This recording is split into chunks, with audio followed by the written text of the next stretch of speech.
নবী বলছে এটা হয় ইহুদি মরলো না খ্রিস্টান, আমার কিছু আসে না। ফালিয়ামুত ইনশা ইয়াহুদিয়ান বা ইনশা নাসরানিয়ান। মুসলমান মরলো না, মুরব্বীরা বইয়া বইয়া সাদওয়ানে ফাখনা লাভ করে, বিড়ি খায় আর বহন খায় আর গপ মারে। হ্যাঁ গপ মারে,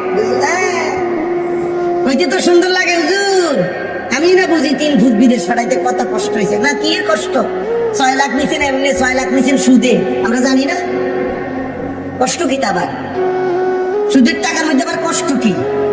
হারাম নিছেন, হারাম নিছেন। আমি বিদেশ হারাম বলি না, আমি তো একটু আগেই বলছি আল্লাহ বলছে আমার জমিন সব, তুমি যেখানে মন চাই থাকো, কোনো অসুবিধা নাই।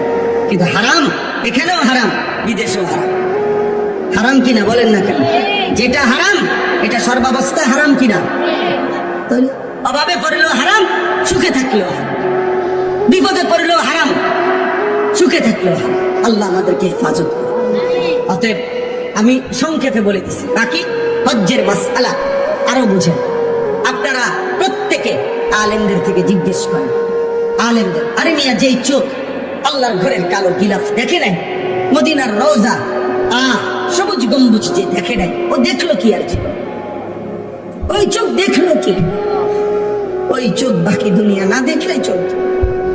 অন্ধ মানুষও তো দুনিয়া চলে, অন্ধ মানুষ খায় না, অন্ধ মানুষ বিয়ে করে না, অন্ধ মানুষের বাচ্চা হয় না, কথা বলে না। বুবা মানুষ খায় না, বুবা মানুষ বিয়ে করে না, কানে শুনে না এমন মানুষ বিয়ে করে না। তো তো দুনিয়া তো চোখ ছাড়াও ভোগ করা যায়, কান ছাড়াও ভোগ করা যায়, জবান ছাড়াও তো দুনিয়া ভোগ করা যায়। আল্লাহর দেওয়া চোখে মালিকের ঘরই দেখলাম না, রসুলের রওজাই দেখলাম না, বলেন কি? বলেন কি? এর চাইতে বড় দুর্ভাগ্য আর কি হইতে পারে? এক সাহাবী, আমরা স্পষ্ট কিতাবে পড়ছি, আব্দুল্লাহ ইবনে যায়েদ ইবনে আব্দে রাব্বিহি, নবীজির একজন সাহাবী।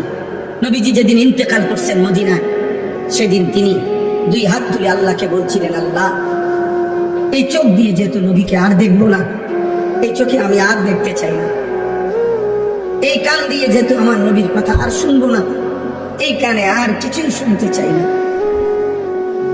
স্পষ্ট কিতাবে আছে এই সাহাবী আর কোনোদিন মৃত্যু পর্যন্ত চোখেও দেখে নাই, কানেও শুনে না।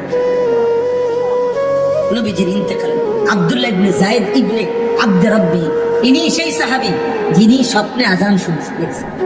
সর্বপ্রথম আজান যে সাহাবী দেখছে, স্বপ্নে শিখাইছে ওনারে এই সাহাবী, আব্দুল্লাহ ইবনে যায়েদ ইবনে আব্দে রাব্বি। এই ইনি নবীজির ইন্তেকালের দিন আল্লাহরে বললা চোখের দৃষ্টি নিয়ে গেল, সরাই, কানের শক্তি সরাই, লাগবে না মাওলা, ওই চোখ আর লাগবে না, ওই কান লাগবে না, যে চোখ বন্ধুকে দেখবো না। আর আমরা বুড়া মানুষ, হায়াত শেষ হয়ে যাইতেছে, আজও মালিকের ঘরে যাওয়ার বইয়া বইয়া শুধু নাতিকারে বিয়া করাইবো, নাতির ঘরে ফুতিরে বিয়া করাইবো, নাতিরে এই বইয়া বইয়া ফালতু দুনিয়া। দুনিয়া বুড়া মানুষ সোজা হইয়া গেছে, খাটে পড়ে গেছে, আমি চোখে দেখছি মিয়া। আহ আহ আর এই জমির এই হিসাব, এই একটা ধরলাম মাসআলা বললাম, এটা চিন্তা করলে কত মুসলমানের উপরে হজ ফরজ। এমন জমিওয়ালা কি 1-2 জন?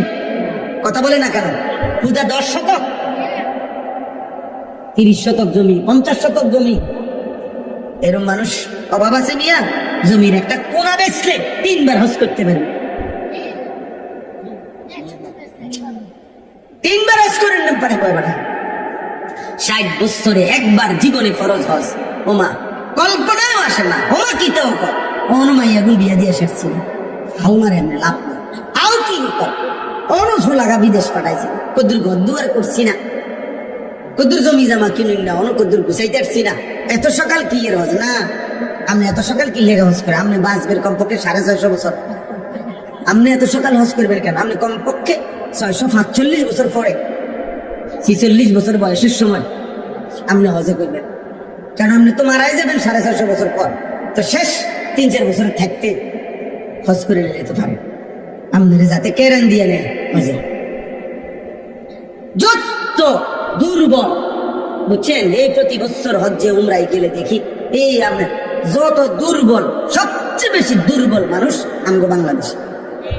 চাচার শৈল চলে না, চাচারে কয় ফুগ, তারপরে আরে পছন্দ